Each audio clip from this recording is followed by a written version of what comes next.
Hey guys, what's up? Roshi is here. Today we're taking a look at the balance changes. Should be pretty spicy.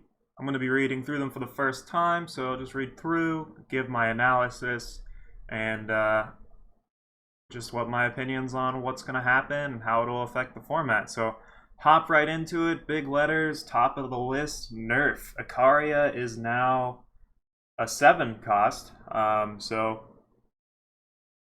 that sucks. This means we won't be seeing Icaria anymore in even-handed golem decks. She'll be in the market for sure. But this is another fallen comrade on the path for even-handed golem, and it is what it is. What did they say about it? How strongly she dominates units without any summon effect or Aegis. Okay, so yeah. Icaria now costs 7. We'll add her to the list of dead even-handed golem corpses. She's still playable, like even at 7, but she's getting the Severin treatment, so to speak. So we'll move along. Maveloft Huntress is now a 3-drop 3/1. Still extremely viable.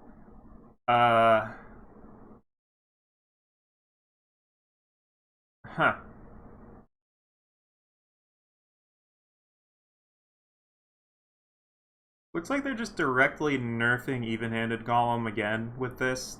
They don't even mention it, but that's clearly what's happening, right? You can't play Maveloft Huntress anymore. I find it interesting that they don't even mention it at all, but whatever. Maveloft Huntress needs a nerf. This is more of a side grade, honestly, because, you know, it's still going to do the same thing. It's still removal that plunders. So I don't really know what this changes, other than nerfing it for even-handed golem. Like, it's just gonna be able to kill more things now. Yeah. It basically is able to kill Dovid even if you have a 1/1 to imbue with, so that's a pretty good stat point to be at. Like I said, it's just another golem nerf. And the rest are all buffs. Interesting. Short and sweet today. Borderlands Lookout, now an 03. This is an elf, an explorer. Actually kind of neat. Looks like their plan is to help out aggro here, so we'll see what else. Rolling Spikebacks, now a 3/2. I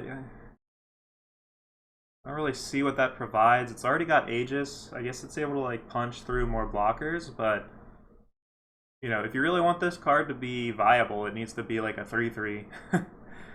Oh well. Forgemark Scivener, it's a 2-drop now. Play a weapon on all of them. I guess this is fine.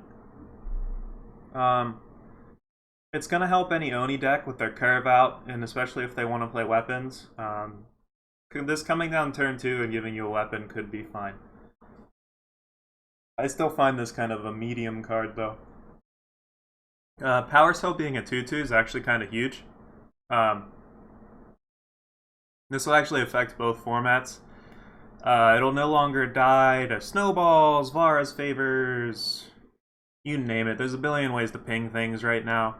Power Cell being able to survive those actually turns it into a pretty respectable body to be stacking buffs on. Before it was just kind of like a card you'd play, you'd take the power burst and like use it as free market fodder or whatever, or ramp into something if you really wanted to. It's the coin from Hearthstone, basically. There's actually some other fun things you could do with it. Like there's that 2-drop 1/3 where whenever you cast a spell, you get power this turn. Like maybe we could be doing something like that. But yeah, I like this change. This is going to give Sentinels a really reasonable chance to actually shine. Maybe even in both formats. So that's the end. Short and sweet. This basically could just be we didn't like how good Even Feln is. In my opinion, I would have liked to have seen Maveloft Huntress changed even further. Being a 3-drop makes it interesting. One of the, I already talked about it, but one thing to keep in mind is there's other decks that played Maveloft Huntress, and by other decks, I mean every single other Primal deck in the format. So I guess they noticed that at that last tournament that everyone was just playing Maveloft Huntress in their deck. So this is gonna, Horu Kira is gonna actually have to consider if they even still want this card, right? Primal, like Jotun, or sorry, like anyone playing like Elysian spells or whatever with their Girals and their Wumps and Mesos, like, Maveloft Huntress is probably better as a 2-drop, and like now that it's like fighting with like the Valkyrie Enforcer slot and other things and just other 3-drops, there's a really real question of if you still want it. I think the answer is you do. I don't think this is enough to like remove it, but it's a question you actually have to ask now, as opposed to just I'm playing Primal, here goes 4 Maveloft Huntresses, and I think that's a good thing. I found Maveloft Huntress to be pretty annoying,